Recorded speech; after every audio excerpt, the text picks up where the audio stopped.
নমস্কার, গুরু কৃপাহি কেবলম।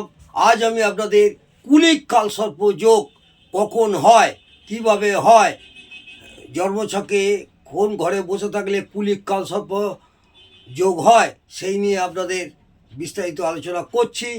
যারা জানেন তাদের ঠিক আছে, যারা জানেন না তাদের নিজের জন্মছককে বিচার করে দেখে নিতে পারবেন এবং প্রত্যেকে নিজের নিজের জন্মছক দেখুন কুলিক কালসর্প যোগ কখন হয়। এর আগে অনেকগুলোই কালসর্প যোগ নিয়ে আলোচনা করেছি। আজ আমি আপনাদের কুলিক কালসর্প যোগ যেসব জাতক জাতিকাদের জন্মকুণ্ডলী আছে তারা অবশ্যই মিলিয়ে দেখে নেবেন তাদের কোনো কালসর্প যোগ আছে কি না। দ্বিতীয় ঘর থেকে অষ্টম ঘর পর্যন্ত কালসর্প যোগকে কুলিক কালসর্প যোগ বলা হয়। লগ্নের দ্বিতীয় এবং লগ্ন সাপেক্ষে অষ্টম ঘর, সেই অষ্টম ঘরে যদি রাহু আর কেতু থাকে তখনই কুলিক কালসর্প যোগ হয়। আমি উদাহরণস্বরূপ বলছি, ধনু রাশি বা লগ্ন, ধনু লগ্ন, চন্দ্রর দরকার নেই, লগ্ন সাপেক্ষে কালসর্প যোগগুলো আমরা ধরে থাকি। ধনু লগ্নের জাতক জাতিকাদের দ্বিতীয় ভাবে অর্থাৎ দ্বিতীয় ঘরে যদি রাহু থাকে এবং অষ্টমে অর্থাৎ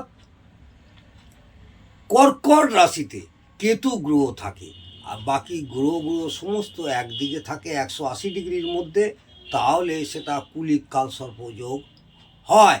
জন্মকুণ্ডলিতে দ্বিতীয় ঘর হলো ধন। আমরা জ্যোতিষশাস্ত্রে দ্বিতীয় ঘরকে আমরা ধন বিচার করি। বাণী, নিজের জীবন, প্রারম্ভিক শিক্ষা, ব্যাংক ব্যালেন্স ইত্যাদি আমরা এখান থেকে বিচার করি। দ্বিতীয় ঘরকে আমরা অর্থ ঘরও বলে থাকি। কুলিক কালসর্প যোগের দ্বারা প্রভাবিত জাতক জাতিকাদের প্রারম্ভিক শিক্ষাতে সংকটপূর্ণ অবস্থা, চোখ তথা মুখ সম্মিলিত বিভিন্ন রোগও হয়। পারিবারিক ঝগড়ার কারণে ঋণগ্রস্ত হওয়ার জন্য আর্থিক কষ্ট অসহনীয় হয়ে পড়ে। আবার বলছি, পারিবারিক ঝগড়ার কারণে ঋণগ্রস্ত হওয়ার জন্য আর্থিক কষ্ট অসহনীয় হয়ে পড়ে। অন্যান্য গ্রহের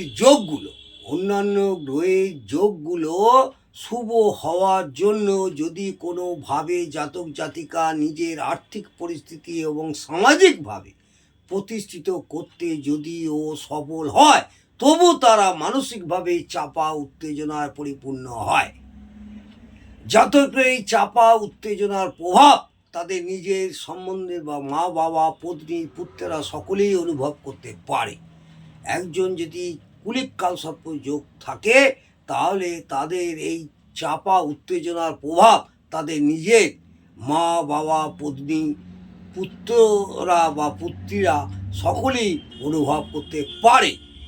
জাতক জাতিকার তাই নিজের সম্বন্ধের লোকেদের থেকে তারা বিচ্ছেদ পর্যন্ত হয়ে যায়, আত্মীয় স্বজন পরিবারের কাছ থেকে একটা বিচ্ছেদও হয়ে যায়। এই কুলিক কালসর্প যোগ থেকে, অনিষ্ট প্রভাব থেকে কিভাবে বাঁচার উপায়, সেই নিয়ে কয়েকটি বিস্তারিত উপায় আপনাদের আমি জানাচ্ছি। কুলিক কালসর্প যোগের অনিষ্ট প্রভাব থেকে বাঁচার উপায়, প্রথমে বলবো জাতক জাতিকাদের ভগবান শ্রীকৃষ্ণের পূজা করলে ভালো ফল লাভ করবেন। ভগবান শ্রীকৃষ্ণের পাদতলে বসে ভালোভাবে শ্রদ্ধা বস্ত্রে, শুদ্ধ বস্ত্রে ভক্তি ভরে যদি প্রার্থনা করেন বা পূজা করেন, শ্রীকৃষ্ণের পূজা করেন, তাহলে অনেকটাই লাভবান হবেন। রাহু কেতুর মন্ত্র প্রতিদিন স্নান করে পাঠ তথা সম্মিলিত বস্তুগুলি উপযুক্ত ব্যক্তিদের দান করলেও উপযুক্ত ফল লাভ করতে পারবেন। রাহুকেতুর মন্ত্র তো পাঠ করবেন এবং রাহুকেতুর যেসব বস্তু আছে এর আগে আলোচনা করেছি, উপযুক্ত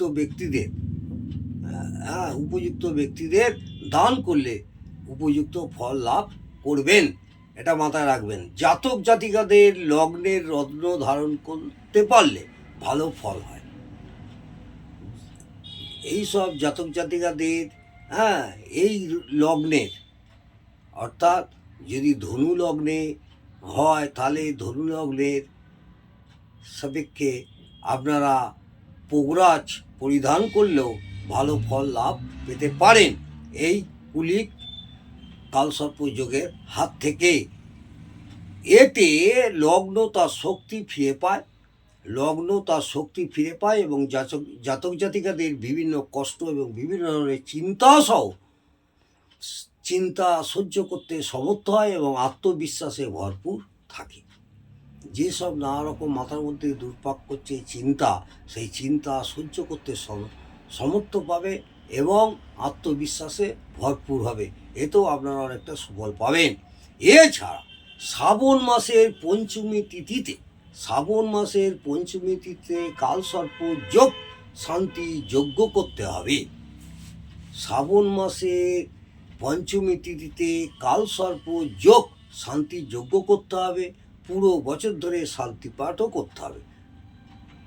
একবার যজ্ঞ করবেন, একবার করলেই হবে, এবং শান্তি পাঠটা প্রত্যেক দিন স্নান করে যদি করেন তাহলে এই কুলিক কালসর্প যোগের হাত থেকে অন্তত আশানুরূপ ফল পাবেন। আজকে এই পর্যন্ত আলোচনা করলাম। নমস্কার, ভালো থাকুন, সুস্থ থাকুন, আনন্দে থাকুন। জয় মাতা।